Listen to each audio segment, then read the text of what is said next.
All right, Pops, we have something extra special today. Guest on the pod we've been trying to get on for the last 2 or 3 months. Current WTA top tenor, currently sixth in the race to Riyadh in Saudi Arabia at the year-end championships. Please welcome to Advantage Connors, Danielle Collins. How are you today? I'm great. I am so excited to do this podcast. I've been a huge fan of Jimmy for a long, long time. And yeah, what an honor to be able to work with both of you today. So I'm excited to jump into some fun topics. Yeah, we've tried to track you down for a while, so that just goes to show, once we're on a case, we're going to track you down for sure. Yeah. But but so nice of you to spend some time with us, Danielle. And we haven't seen you since the Olympics. Tell me how you feeling, and how things going for you going into the U.S. Open. Yeah. So I think everybody knew I got injured at Olympics. I strained my rectus abdominis in my lower ab muscle.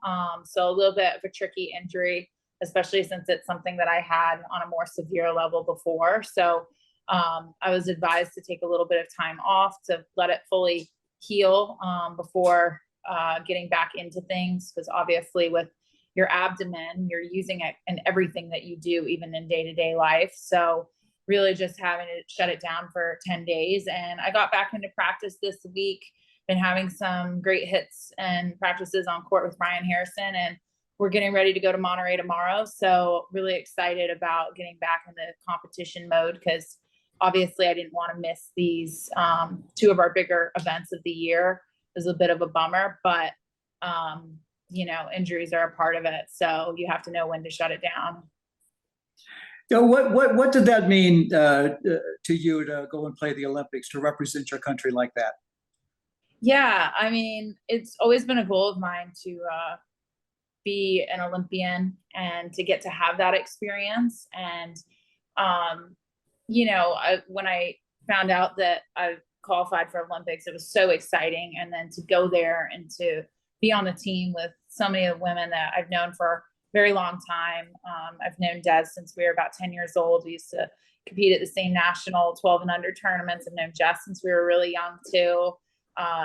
Yeah, known each other since we were young teenagers, and known Emma for a while. We both went to UVA, so have a pretty special bond because of that. And then I've known Coco for a little while too, since she's been on tour. So it's a really fun group to be able to share that stage with and to be able to have those memories with. I've been scrapbooking the last couple of days and just putting together all of the photos and memories that we created. And I feel like it's something I'm going to tell my grandkids about when I get older one day. Oh boy. What? Yeah. Go ahead, Brett.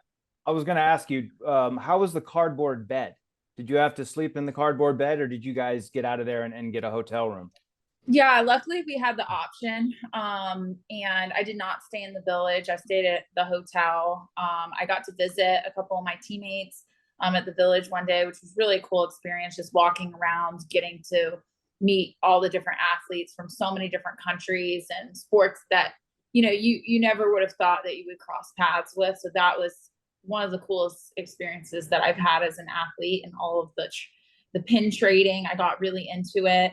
I think I collected like every single pin from a player representing each country, like in the tennis.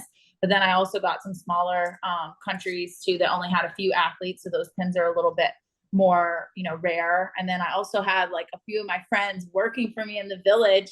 I was like, here, I'll give you 10 pins if you can get me like 6 or 7 of, something rare. So I got some really cool ones. So I'm trying to figure out what to do with those. I'm trying to put them like in a cute little like shadow box and have like a little special area dedicated to like all my Olympic memories. So yeah, it was like going to the village and like seeing how it all worked was super cool. But I definitely, like, with me being in the event and competing, it wasn't something that I wanted to risk from like a sleep and recovery standpoint, especially since we only had a few days before getting into match play. Like, I think we got there on Tuesday, and I think the tournament started like Saturday or Sunday. So I wanted to make sure that I was having like good rest. And having, adequate air conditioning. I think I've gotten spoiled in with, keeping it so cold. We're not really like used to like that no AC mentality. So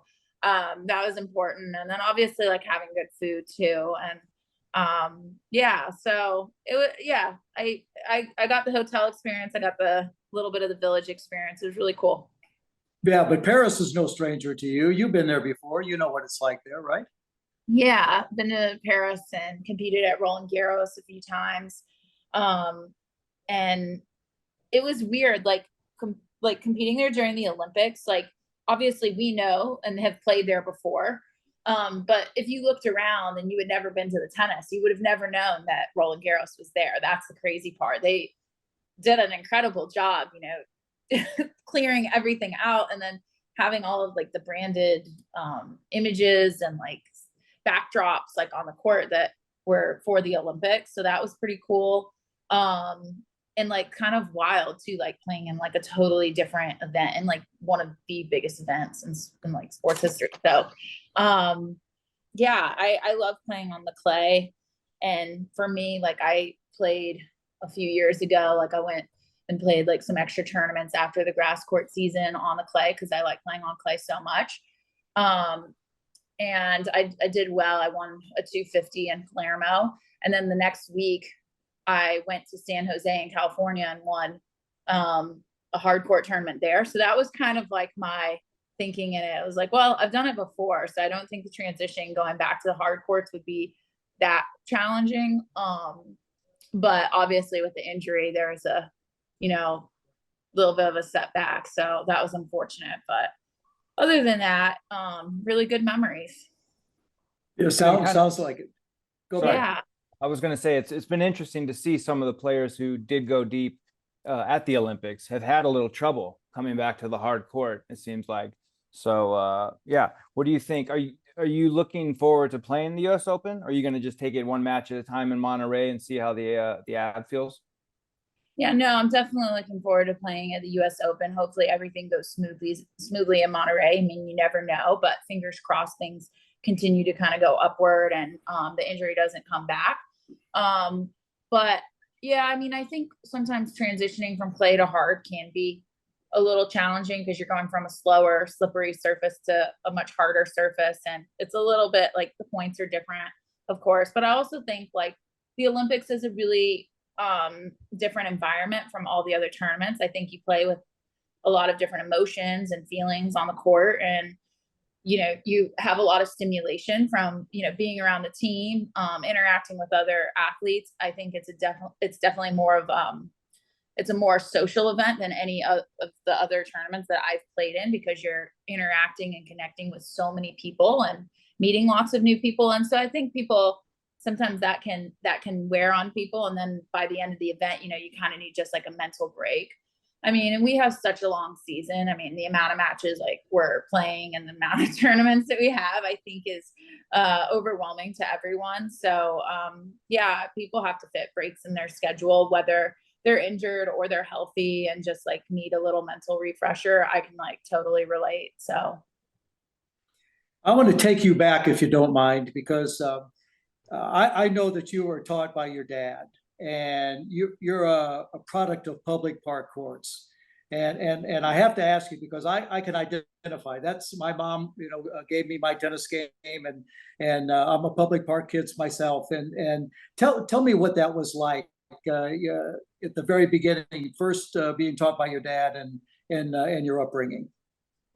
Yeah, playing professional tennis, you connect with so many people around the world that have had like very different experiences and all like really cool stories. But I think mine's unique in the sense that I did grow up playing in a lot of the public parks against adults and honestly like people your age right now, Jimmy. So hey, wait just a moment. Hold on there.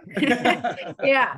So I used to play like in doubles leagues with people anywhere from like in their 40s to like 70 years old and varying levels. And I think the skill set in the public park can be a little unique, right? A lot of times they're unorthodox players. They might not be the most technically efficient. They throw a lot of junk at you. A lot of the guys try to go for like really huge serves and probably need some help with their technique. But I think you get a lot thrown at you, you know, when you're playing against those types of players. And I think it can make you a really versatile athlete. And I think that's why on tour I've been pretty adaptable in those scenarios on court, playing against different game styles. And obviously some game styles can be more challenging than others, but I think getting a good mix of different people that you're playing with in the park. And I think also just keeping tennis fun. I felt like because the people that I were playing with usually were like playing doubles leagues or in a singles league, and they were like playing for something. There was like some type of banter. And I think that's where a lot of my fiery personality comes out, is from like just talking a lot of crap in the park, you know, against older players. And, you know, I remember my dad used to would laugh at like these guys sometimes after I would beat them a few times, you know, in matches. And he would say to them, he's like, what, are you afraid of losing to a 12-year-old again? And then he'd say like, come on, why don't you play her? And if you win this time, like I'll get you a 6-pack of beer. And that's a good deal. Yeah. I mean, we had so many great memories, like having those like little situations and like that fun back and forth. And I wish we had more of that in pro tennis. You know, I think that's missing a little bit, you know, with our format. I think it makes it a little bit challenging because things are supposed to be so, you know, serious all the time. And there's not a lot of banter and interaction between the players. But I do like this type of style of tennis. And I was at the park a few days ago with Ryan. We were out there playing some points, and the guy next to me looked over and he's like, oh, you know, are you a professional? And I was like, like, you know, I try to be most days. And we were hitting, and then one of the guys recognized Ryan, and they were talking, and we're from the same area in Texas. And one of the guys played college tennis at a Division III school, and the other guy was just like really into it and just like picked tennis up and looking for people to play with. And we were talking with them, and we're like, and I was sitting around, I was like, why don't we play a few games with these guys? Let's just see how it goes. So we all served a game each and played like a little doubles match with these guys and had a good time. But I think, you know, that kind of stuff in the park, like being able to play pickup with people, it's like what the sport's about, right? Like tennis is a lifelong sport, and you can play with anybody. And that's what I love so much about this sport is being able to do that. Even more so than like lifting trophies up and like, you know, trying to kick everyone's ass. Yeah, well, that's a fun part of it too. Don't ever lose that. Yeah, exactly. Yeah, but you know, being brought up by my family also, and being taught, you know, the one thing that I go back and remember from day one is trust. That, you know, that I trusted them to the nth degree, because I knew they were never going to tell me something that would be bad for me. You know, they were always looking to, you know, to push me in the right direction and to give me the right advice. Agree? Yeah. I mean, I think having that is so important, especially as you evolve. And like for me, like going from so many different stages in my career, from high school to college to the pros, being able to have people that ground you is really important. And not everybody has that. When your game started coming around, and you went to when you were 12 years old, let's go to when you were 15, 16, and then you wanted to go to college. Tell me your choice, your experience there, and what you were looking for there. Yeah. So I played a lot of the USTA national tournaments. I never really played ITFs just because of like the traveling budget for that is so crazy. I mean, I think at the Olympics, they said equestrian's the most expensive sport, but tennis has got to be pretty up there too, right? The cost of travel, the cost to have a coach with you, especially at that age, because you shouldn't be traveling alone. I did a lot of traveling alone at that age. But I did not come from financial opportunity. I grew up in a family where my mom was a preschool teacher. My dad was a landscaper. My dad is 86 years old now, and he just retired this year from landscaping.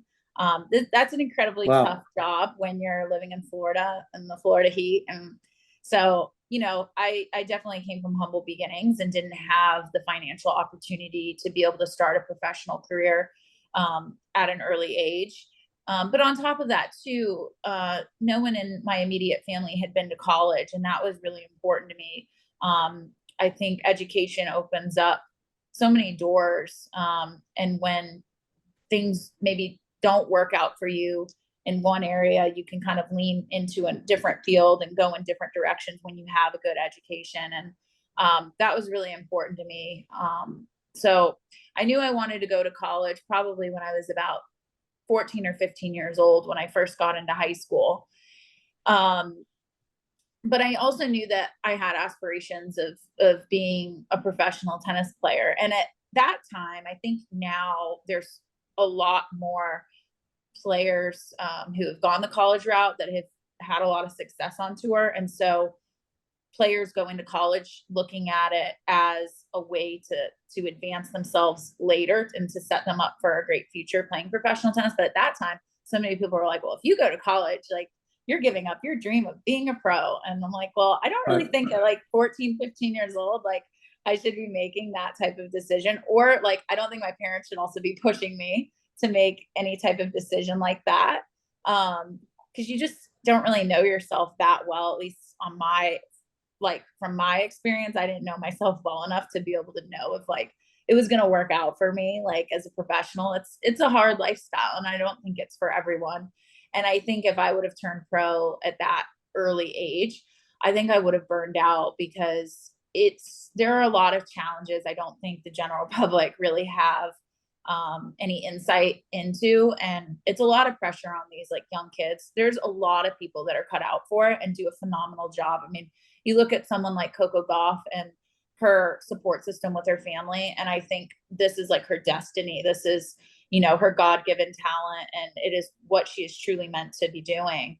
And beyond tennis, I think she stands for so much outside of the sport as well that's really important. But for me, I was not like that, and I wasn't quite developed enough physically or mentally to be able to endure the challenges that come along with being a professional. So I needed to have a little bit more time to mature and to grow, and to do so in a safe environment. And I feel like, I went to 2 great universities. I went to Florida my freshman year, and then I transferred after not playing in the lineup there.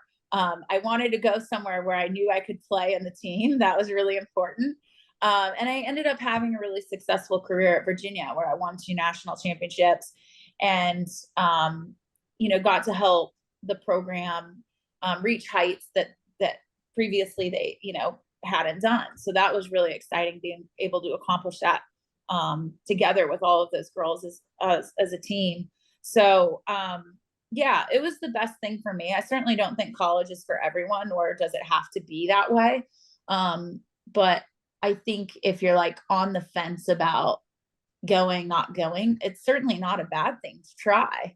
And I think getting to have those memories on court with being with your teammates, having that camaraderie, you don't get a lot of that as a professional. You get to do it at Billie Jean King Cup and Davis Cup and Olympics every 4 years, but those opportunities don't come up as regularly. So if you can buy some time and get to enjoy yourself a little bit before you get into all the hustle and bustle, I think it's worth it. You don't cut yourself short. Winning 2 national titles is no easy task, and coming through there, I respect your decision. So because back when I went to college, I went for a minute, and then turned pro when I was 19, but it was different times back then, and to the maturity that I got just in that 1 year that I went to school was amazing. So I can imagine, not only the tennis wise and the growing on the tennis court, but also, everything around it had to be an amazing experience, as you said. Yeah, and I mean, I wouldn't have honestly wanted to miss out on the parties too. I mean, college is such a fun time of your life, and when you don't get to have that experience, you miss out on some really fun times Right. and great memories with friends, and that was something that's important to me. So, for each their own, but that's definitely I don't regret it at all. No, I guess not. Well, tennis is great too, because you don't have to know it right away. Like, I saw somewhere where like Carlos Alcaraz signed with an agent when he was 12 years old, and you can be like all the way from that, all the way to what you did, where you went and got 4 years of college and, were able to learn, go to school, do all this stuff and figure out stuff we might want to do later in your career and also get better at tennis along the way. Yeah, exactly. I mean, I think it just gives you options too. You never know. Like, I mean, if you would have asked me before the French Open, like I was like perfectly healthy, like in good form, like I didn't think I was going to have an injury come up. You just never know what can go wrong. I've seen so many sad situations where players who are uber talented, have such a great head on their shoulders, have all of the tools to be the best of the best, get sold short on their career because of injuries. And if you don't have a backup plan, it can be really challenging when you go out into the real world and you're trying to find yourself. And I think, college helped me develop a lot of confidence to be able to know that I have that in my back pocket. And I don't feel like I've had the same pressure that a lot of players have had. But I also think at the same time, a lot of those players are able to embrace that pressure in a way, and that's what makes them great, but not everybody has that. So, it's just, everybody's different. Jimmy, where did you play college tennis? I went to UCLA for a minute. Oh, nice. Okay. It was a short minute. I went Yeah. 1 year and I was on a team, Danielle, that was an amazing group of guys. We had 12 or 13, 14 guys that all were vying for the team that really could have been on any team around the country. And the competition was so intense on a day-to-day basis. So I understand, your thinking there and what it takes to reach that next level, because I think a lot of kids coming out of the juniors, which is the 18 and under, into college tennis, I don't think they realize, the big difference that there is. Yeah. Now you're playing against, juniors and seniors that are 2-3 years older than you maybe, and with more experience. So you've got to learn to break in there, and all that does is, is get you, to a point of really understanding early, what you have to do if you want to go to the pro ranks. Yeah. And what do you think like the biggest difference is between, these guys and women as well that are really high level as college athletes, and the ones that are also high level as college athletes but are able to take it to the next level? Like, what do you think the main difference is in those athletes? I think the one thing that sets the best apart from the rest is, what they're willing to give every time they walk out there. Yeah. Everybody plays good tennis. Everybody hits the tennis ball well. But what is the difference between number 1 and number 100, for instance? I mean, it's minute, Yeah. really. Yeah. So, what is that? I mean, if you go out there, this was always my thought, that if I would leave everything out there and not have one what if when I walked off that court, that I was satisfied, win or lose, because I know if I did that I could come back and try to figure something out, not to let that happen again. Yeah. Yeah. So, and another thing is that, you were talking about kids, that come into the pro ranks and they think it's going to last forever. Yeah. Injuries, they don't think about injuries. When you're young, you're bulletproof. Right. You're traveling around the world, you're playing matches, your schedule is so crazy, that you say, well, just another day, look at me, I'm still strong on this, and then what?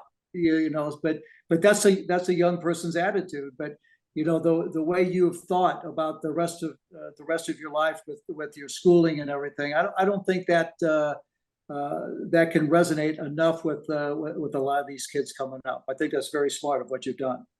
Yeah, for sure. I mean, one of the things I really admired about you as a player, and I always tried to, I mean, technically I tried to get as close as I could to emulate your backhand. That a Our girl. grips are a little bit different, but you always had my favorite backhand.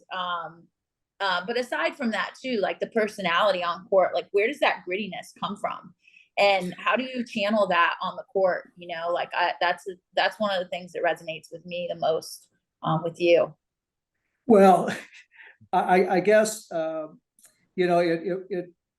everybody has to find a reason, to push themselves beyond. Yeah. Right. Growing up, I had a lot of reasons to push myself farther than ever, that I probably should have. But the grit and the grind, I guess I don't think that can be taught. Yeah. But I think it's inside of everybody. Yeah. It's just how it's brought out, and that's why I think your dad teaching you and being a part of it, and your family and that closeness and togetherness, and me with my mom, and you learn so many things by accident, because of that. Yeah. And all that does is good for you when you get in certain situations, because you've been taught it, you didn't even know it, Right. and it's in your subconscious.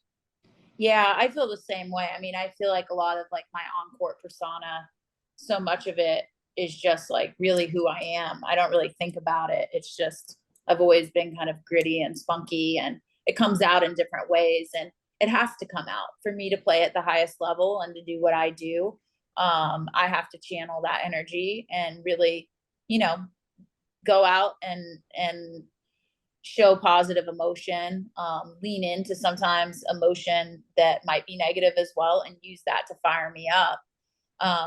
And I've heard that before, where like some people don't have it in them, or they don't know how to get themselves to that place. But for me, like, I feel like ever since I was a kid, I've always been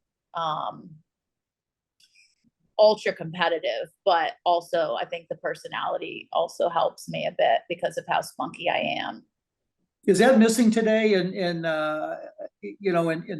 tennis and in all sports? Is it become such big business now that maybe a lot of that is dropped away? Well, I mean, right, everybody's different, and we all have different personalities, and people have different ways of like bringing out themselves. Like, we're not all going to be the same. So I totally get that. Some of the people I admire the most on court are some of the ones that are like stone cold killers out there and show like very little emotion. You wouldn't know if they're winning or losing. It might be a little bit more quiet, but yeah, I think I mean, I think compared to probably when you played, I feel like people don't bring out that personality quite as much as they did. I feel like we live in a world very much where people are afraid to sometimes be themselves, afraid to say anything. Right. And that's I think a challenge for everyone, not just in tennis, is people are afraid to be themselves. I saw you talk once about, like as a tennis player, you're alone out there. You have to have such faith and belief in yourself. You almost have to come off like cocky and arrogant in a way, because you're the only one in there. Like if you don't believe in yourself and you're stuck in the third set tiebreak, then who is? Talk a little bit about that, where it's like you almost have to fake it till you make it a little bit when you're coming up, and say like, look, I'm the baddest motherfucker on the planet, and I'm gonna win this match. Yeah, I mean, I think for people in the outside world, people can mislabel confidence as being cocky or arrogant, but really, like, what are you doing? Like, if you don't have confidence, and that's like not just in tennis, that I think applies to anything. You need to have confidence and self-belief, or you're not going to live a very happy life. It sounds kind of depressing if, you have to be in a headspace where you're like, oh, like, should I do this or should I behave this way? Because this might come off as, I don't like to do that dance. I'm really just all about trying to be my authentic self. And no matter how that comes up, there's going to be times where I'm really happy and bubbly and kind. And there's going to be times where maybe like I'm in a bad mood and maybe, you know, a little on edge or a little frustrated on court. Those are all emotions that I think are natural to each and every one of us. And it's just, some people are more expressive and some people aren't. And I'm a more expressive person. And so I understand too, like part of what makes me a really good athlete is using that expression to help me and to help drive me.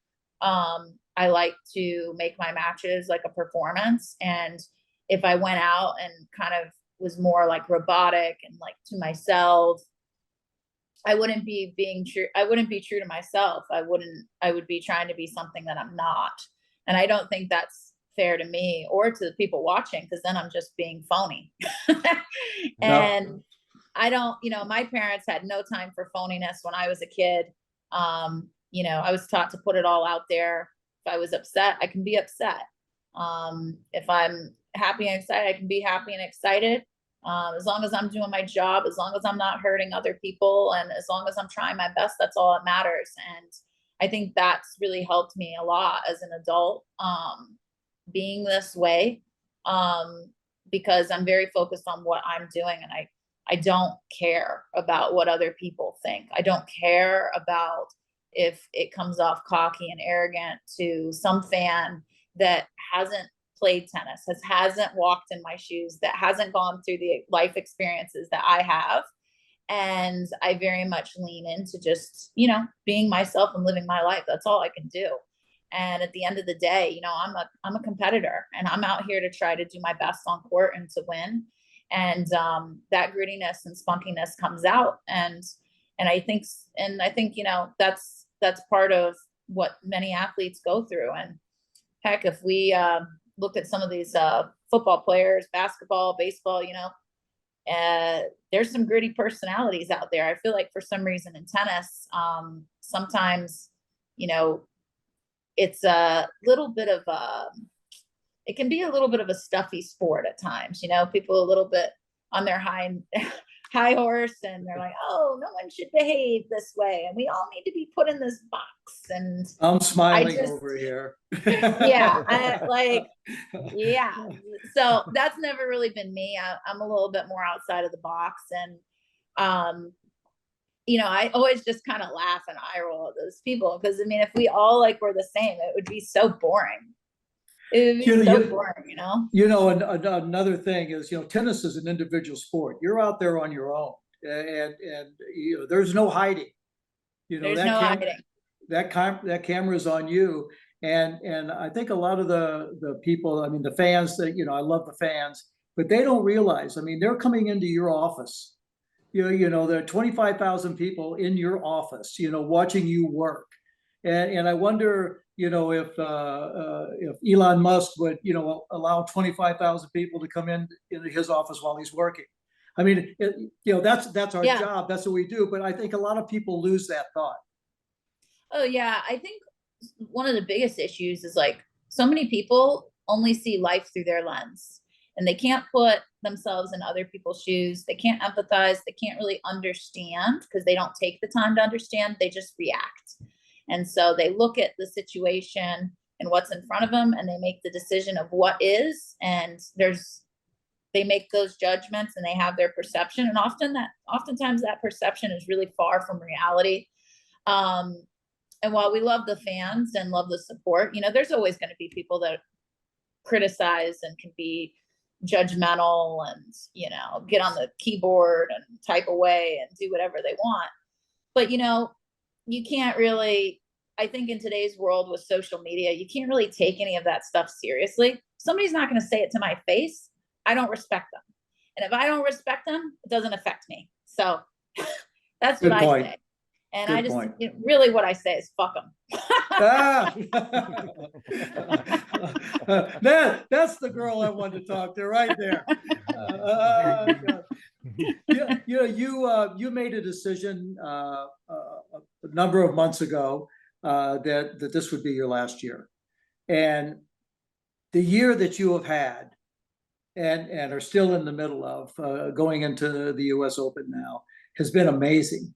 You know, we follow your results and the way you've played and the success and you know, talking to you, your attitude and everything is, do you think that decision that you made has taken some of the pressure off? I mean, I feel like in some ways, I haven't said this, but I feel like in some ways, at certain times, it puts more pressure on me, right? Because the clock is ticking. The clock is ticking. There's only so many events. I have a lot of goals, and I want to lift more trophies, win more events. I want to make it further in the slams. I want to do all these things, and time is not on my side, right? So I think in some ways it's added more pressure, and that's why I've been playing better. And also like, I think just this idea of like, okay, like in a few weeks, this could be my last event. Like, we don't really know, right? My goal is to qualify for the year end. I haven't done that in my career yet. And while I'd like to play a lot more tournaments the rest of the year, we just never know how things are going to go. Look, I've got 2 chronic illnesses. The injury has been challenging the last couple of weeks. But you just don't know how much time you always have left on the court, and you have to embrace it. So I think in some ways it can add more pressure. I think one of the things that really helped me improve this year, is like leaning into this energy that I've kind of talked to you about today. Is just leaving it all out on the court, not being afraid to be myself, channeling that inner beast, and not letting the noise affect me. You get a lot thrown at you when you're a professional athlete, especially in today's world, social media. And I've just let all of that fuel me even more. It's given me so much more of a drive to just keep pushing, keep achieving, and just reaching new heights at every turn. So I feel like all of that this year has helped me so much. And I think a huge part of that too, like my boyfriend has been so supportive in that. My boyfriend's from Boston. He's, I think, a pretty gritty person. I think he's encouraged me a lot to just like lean into being myself constantly and putting my heart out there and wearing my heart on my sleeve. And I feel like having that encouragement has been huge. That's awesome. I think you guys are similar in a lot of ways, where like you use the naysayers as motivation. I mean, I know everybody does that, and then also how you both able to separate on court from off court. Like on court, your business, you're there to not make any friends. And I think Jimmy was a lot like that. But then when off court, then you have tons of friends, like I see you on social media being friends with a lot of different players. So what's that like, being able to turn the switch off and on, where I think a lot of players don't know how to do that, where you see some players where they're almost maybe a little too friendly, or they might know the guy and they're a little too friendly and they can't get to that next level sometimes when they play them.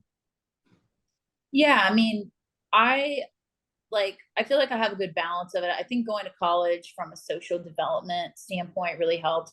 I mean, when I first got on tour, I remember going into the locker room, and I can't tell you like how many people I'd walk past and be like, "Hey, how are you?" And they'd be like, head down, not acknowledge you. And you're like, I would be like, wait, I'm so confused. Like, wait, what? Like, and I would be so confused. I'm like, is that like normal, like behavior? I'm not used to that. And it took me a while to like understand that there's just a lot of players that have not kind of developed socially in a healthy way. And I've really gravitated towards the ones that have. And so one of the things, I mean, I'm most proud of during my time on tour, with the personality that I have on the court and how gritty I am, how, competitive I am. I have a lot of really close friendships that I think will last for a lifetime. And, I'll give you a good example. We were at Olympics, and me and Des were playing a practice set of doubles against Jess and Coco. And we were playing dingles before then. And Des and I were getting super excited because we were winning points, and it was dingles, and we were kind of loud and obnoxious, and, and it was getting pretty competitive. and then we go off the court and we're all friends, you know, and that's how it is in these matches. Is I think we get fired up, we say things, we go back and forth, and then we go off the court and we're friends. Like, I think there's a really huge misconception on tour that the women aren't as nice to each other off the court, that they don't get together and hang out with each other like the guys. I think that's a huge misconception. I do think there may have been some truth to that in previous years, but I think in general, the group of women that we have on tour are pretty cool people. Of course, there are a handful that struggle a little bit with some social dynamics, which I think is normal in a lot of ways, because when you're playing an individual sport and you're in your bubble, like, how do you, you know, develop those skills?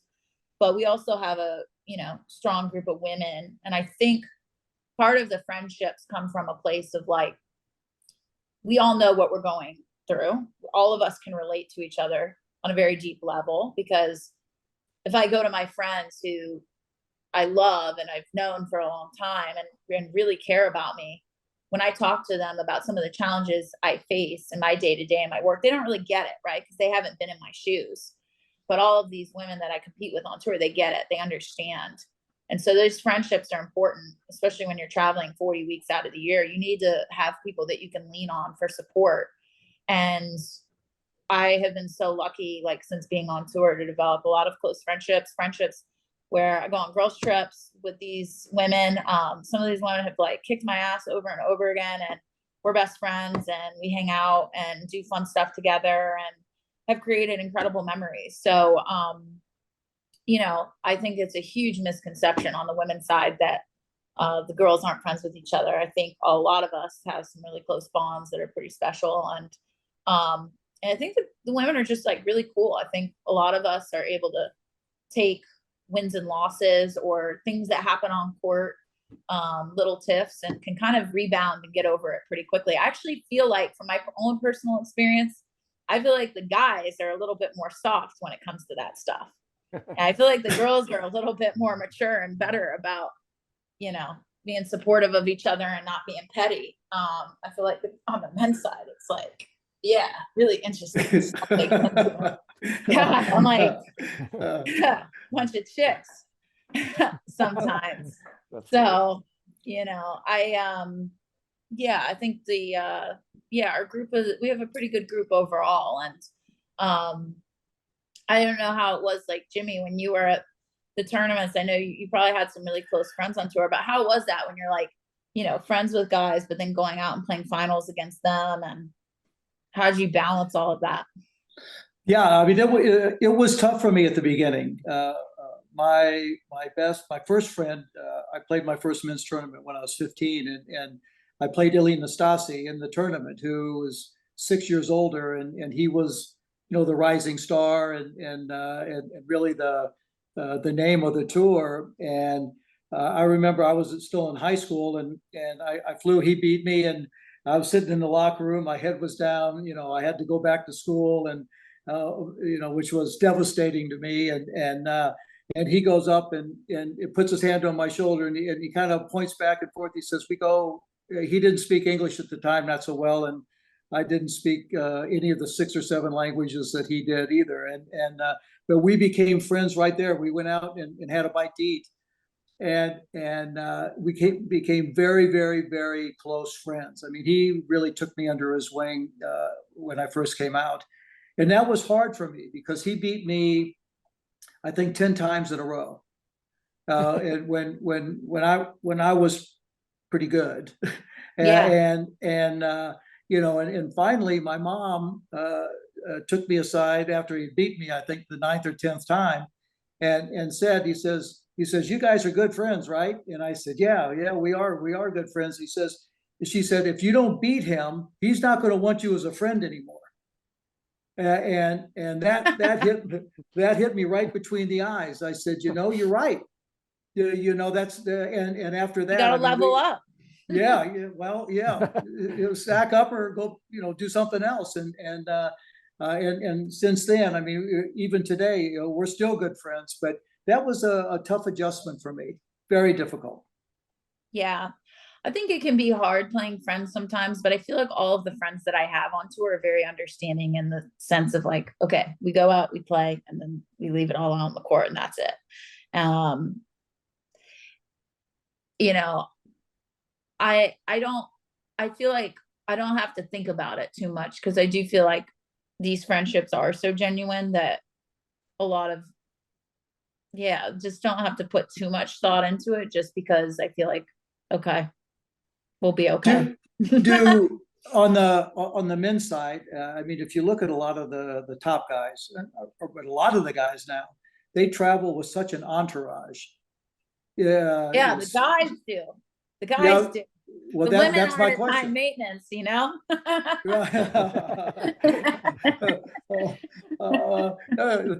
You're giving me some good lines I can use at home. Yeah. What is it with these high maintenance guys on tour, huh? Yeah, but so you've done a lot of the traveling on your own, or with a friend. That's kind of old school. That's the way we did it back in my day. You travel with a girlfriend, or you travel with your family, or But Right. now it's 6 or 7. You got your nutritionist, you got your psychologist, you got your hitting partner, you got this guy, that, and then you're talking about social skills that you spend so much time just with those six or Those seven people. people. You eat, you do everything with them. So the They're in a bubble. yeah, exactly. Yeah. Yeah, I mean, I think having the support and having the large team around you can be really valuable, depending on your personality type. And if you feel that you need, um, that level of help, I think there's no shame in it. I mean, look, I think there's tons of players on tour that travel with huge entourage, and they do very, very well, and they've created great friendships and bonds with those people. But at the same time, there are other people that have tried that where it hasn't gone so well, and Right.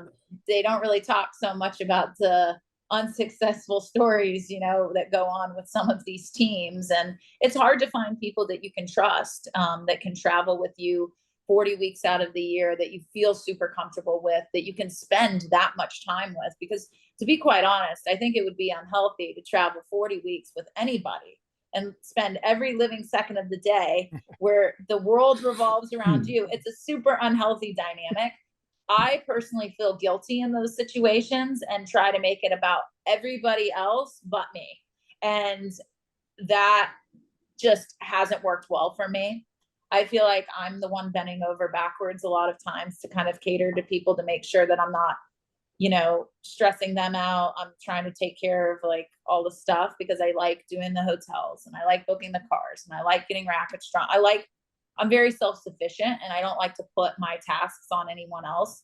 Of course, when it's someone that I trust and have a great relationship with, I'm more than happy to, have them help out if I feel comfortable. But I definitely have a little bit of that people pleaser in me when I'm working with people and if I'm close to them. So I kind of feel like in some ways then it just takes away from what I'm doing, because I'm just a little overstimulated. And I feel like I've had some of my most successful stretches when I've traveled alone. And I think that's just because when I Yeah, good travel point. alone, I keep it really simple. A lot of times, I rely on my problem solving skills on the court, and I don't look to go to advice from someone, and rely on other people to kind of help me in those situations. I kind of just, make the decisions right away. And then I'm not kind of like bouncing back and forth between different ideas. And I also just feel like a lot of times I can recharge at the end of the day and not have to worry about like, okay, we've been at the course for like 14 hours and now we need to like go and sit down and have dinner together and like, right? Like that's a lot. It's a lot of time that you're spending with these people. And I think I've been really fortunate in the sense to have had some great coaches that I've worked with. Ryan Harrison's dad has worked with me since I was 15 years old. And kind of took me under his wing when he was at IMG and is now coaching privately. But he did, so much for me. And I feel like having that relationship too, like I can call him at any time to be like, hey, what do you think about this person's game? And like, what do you think I should do? And he just keeps it simple and then gives me some ideas to think about and practice, and I can go out and do that. And I don't need to have someone there full time holding my hand and running around doing all my busy work for me. So I think having that has been part of the reason why I've been able to travel by myself at times, is because of having someone like Pat. And then now, obviously, like getting to travel with Brian, somebody that I've known for a really long time, that's been a friend. But also, I mean, Ryan, like getting to play practice matches with Ryan, someone that's played at the highest level. And I mean, his assessment of the game, like, I feel like I couldn't have better support in that way. Traveled with my good friend Ben for many years. He's a college coach. I'm only able to utilize Ben a few weeks out of the year because of his schedule with his team. But having somebody like him on the road too, that knows me so well and can kind of keep things simple, has been really meaningful. So I feel like even though I haven't worked with like a lot of big name coaches, like I feel like I've had good support from the people that I've mentioned. I feel like having that consistency and just having those people in your life, whether they're working with you full time 40 weeks or whether they're only able to be there 5 to 10 weeks or less, and you're able to get on the phone and talk to them as a friend. I think you have to have people in your corner that aren't just there to help you with your game, but also there for you as a person. And that's really hard to find. A lot of these coaches, they don't always care about you as a person. They kind of have one goal, and the values might not be there, and you have to make sure you're in alignment with the people you're working with. It's hard to find good coaches. I don't think people understand that. Go, Brett. I was just going to say quickly, it's interesting that traveling alone helped you on the tennis court, as in like problem solving. It seems like a lot of players depend so much on the coaches every point in and point out. They're always looking at the box, always looking to be kind of told what to do. And I think I saw you say something that, you think that the entourage is there to support you, but then in a lot of ways you end up feeling like you support them, because then, you want to do all the stuff and hang with them, and, they're at your hotel and going to dinners and all that stuff. So I just thought that was pretty cool that you've been figured out a way to kind of use traveling by yourself to help your tennis. Yeah. I mean, like you said, I think a lot of times players rely heavily on the support of their coaches, and it's definitely understandable. You deal with so many different emotions and nerves throughout matches, and it's a vital part of your experience as an athlete, is being able to have people you lean on. But I oftentimes look at those situations and feel like, wow, okay, there's a lot of players not getting what they need in those moments because something's a little bit off. Sometimes it can be the player, sometimes it can be communication because of the distance between, the player and the coach, and not being able to hear each other. So there's that dynamic. But yeah, I mean, ultimately, when you're playing a tennis match and you only have so much time between points, you got 20 seconds between points. If you're trying to figure out what they're communicating to you and you've got this space between you, right, and you're trying to figure out, I can't hear them that well, right? You can't afford to have miscommunications. And that's where you really have to get to the point where you rely on yourself and your tools of problem solving to be able to help you in those moments. And I feel like I do better in those situations when I put my head down and I'm not as reliant on whoever's working with me. Not because, I value the feedback I get, whether I agree with it or I don't. You have to be able to kind of filter out, what works for you and what doesn't.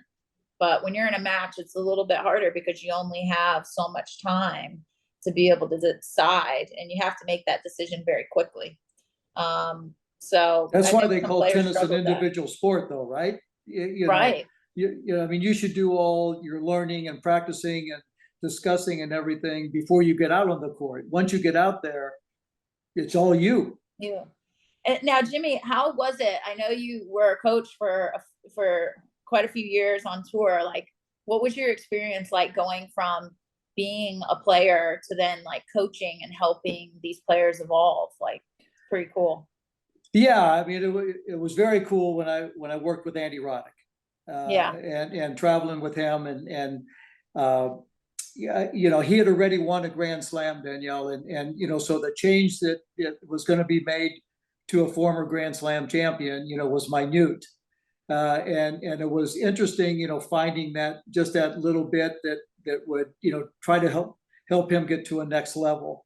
And I treated coaching like I treated my own career. I think I wanted him to win more than he wanted to win. You know, and I was, you know, so proud of him because he listened and he knew, and it's the first thing, and I mentioned this earlier with you, that I said, if you trust me, I said, I want you to get better. You know, I'm one of those guys that wants him to go out and win every time he walks out there. I said, but if you trust me, I said, I can help you. If you doubt me, you know, tell me now. You know, Yeah. it's not going to work out. And he did, and he had, you know, for the time we were together, had some pretty darn good success. What was But it was fun with him. He was, and plus he's a good kid. He's a really good kid. what were the biggest things that you kind of helped him channel into, and that you felt like kind of helped him kind of get to that next stage in his career? Well, time just I mean, he had the biggest serve in the game at the time, and he had a huge weapon in his serve. He had a huge weapon with his forehand. His backhand was a little suspect, and I saw that he could get more out of that.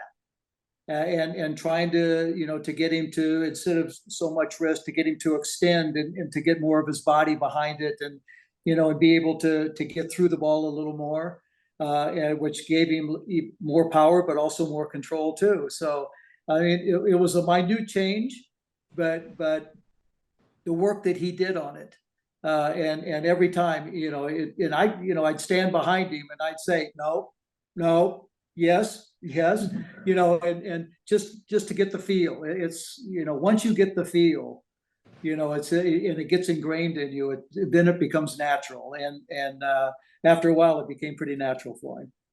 Yeah, you have to get it to that point, because otherwise, if you're thinking about it, then, you know, your mind's not in the right place when you're in those points. You have to get it to the point where it's automatic and you're not even thinking about it.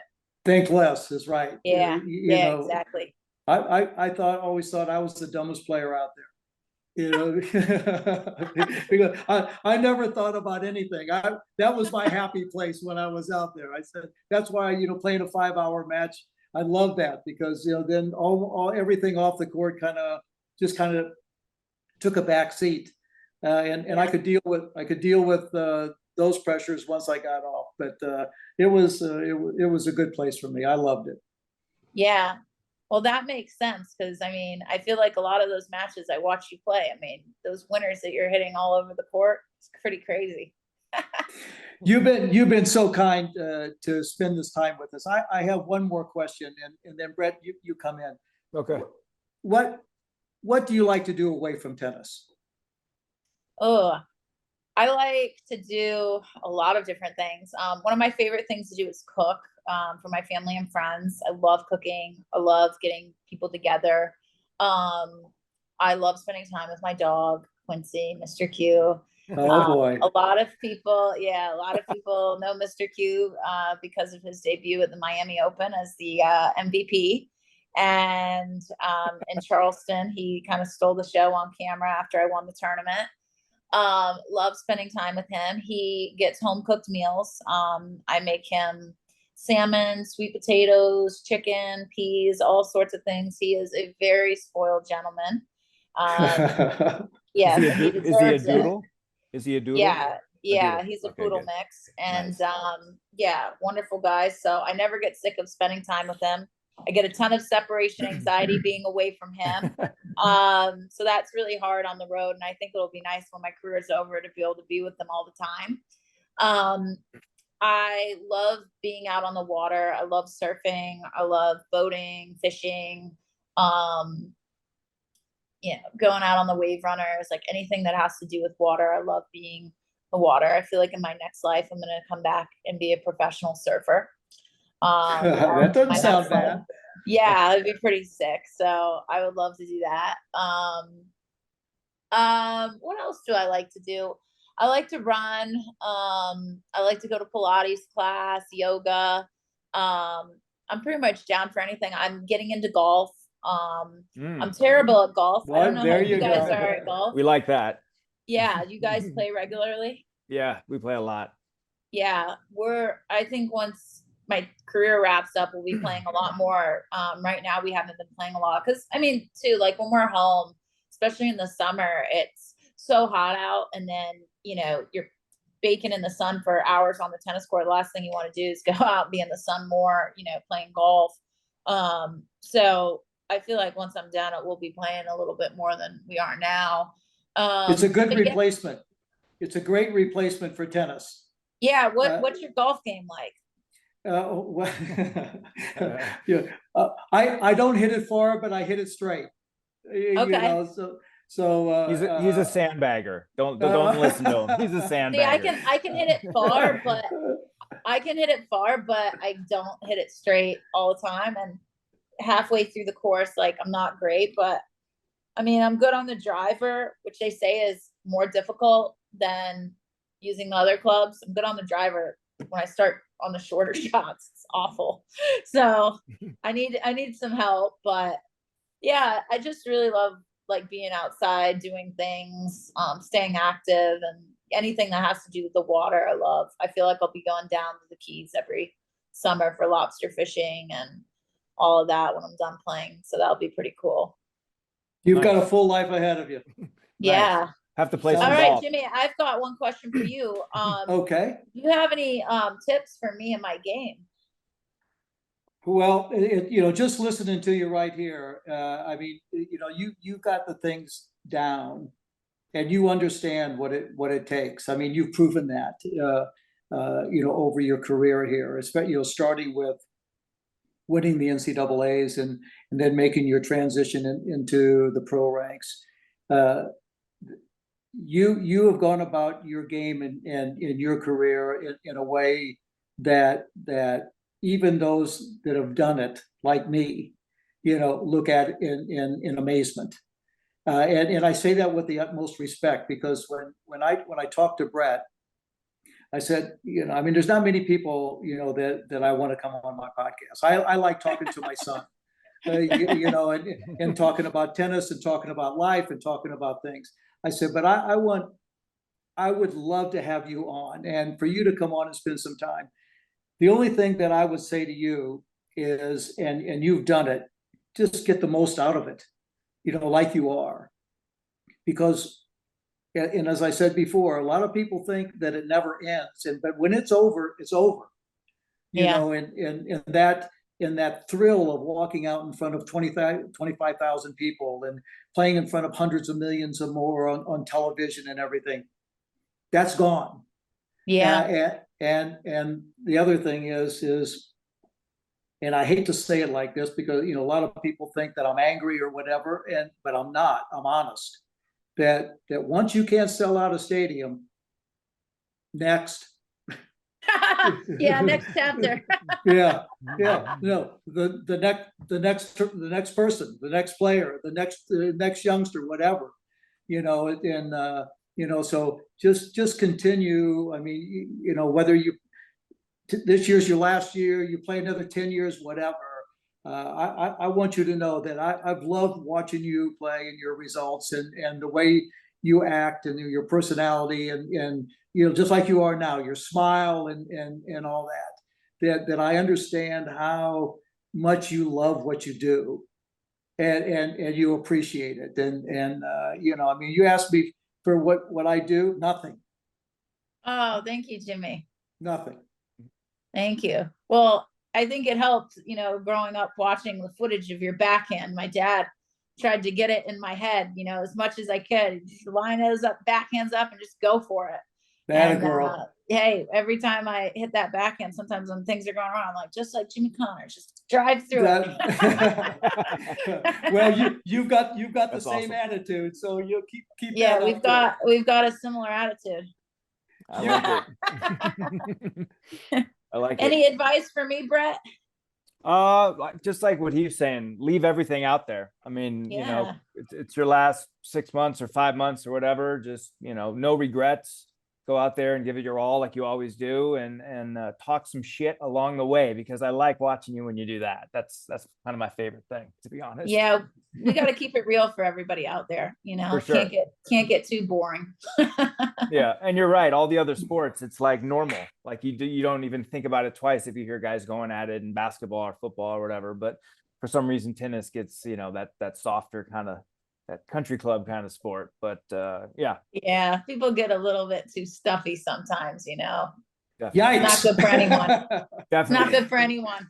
No, First off, this is, oh, you can't. Can you see her? This is Bella. This is my golden Oh doodle. my goodness. You can see her. Oh, She's so we're doodles. We're big dog fans here. So when how Quincy old is came out, Bella? she's 6 on Jimmy's birthday. They have the same Oh, birthday. wow. Well, Quincy is almost 5 and he can appreciate an older woman. So Nice. no. Nice. Nice. Hey, Come out to listen, California and bring your golf clubs. We'll get them together. all right, yeah, we'll get our dogs together. Yeah, they might be inseparable after. Nice. watch out. Nice. Danielle, you've been so great. Thank you for spending time with us on Oh. Advantage Hunters. It's been such a pleasure, and I hope when you start playing that your injury heals and you can go do some nasty damage at the U.S. Open. Oh, thank you so much for having me. This has meant the world. Thank you. Awesome. Thank you. All right, I hope to see you guys at US Open. Yeah, I'm here now. I got here last night, so I'm here Oh, doing nice. the qualifying round and stuff for USTA, the TV. Where are you staying in New York? Sadly out by the tennis, kind of like out in Queens. Oh, are you Yeah. at the Renaissance there? No, I'm at it's called like the Indigo. It's like this like Okay. little like kind of Yeah. European-y hotel. It's nothing great, but it's easy to get to the tennis. It's quick.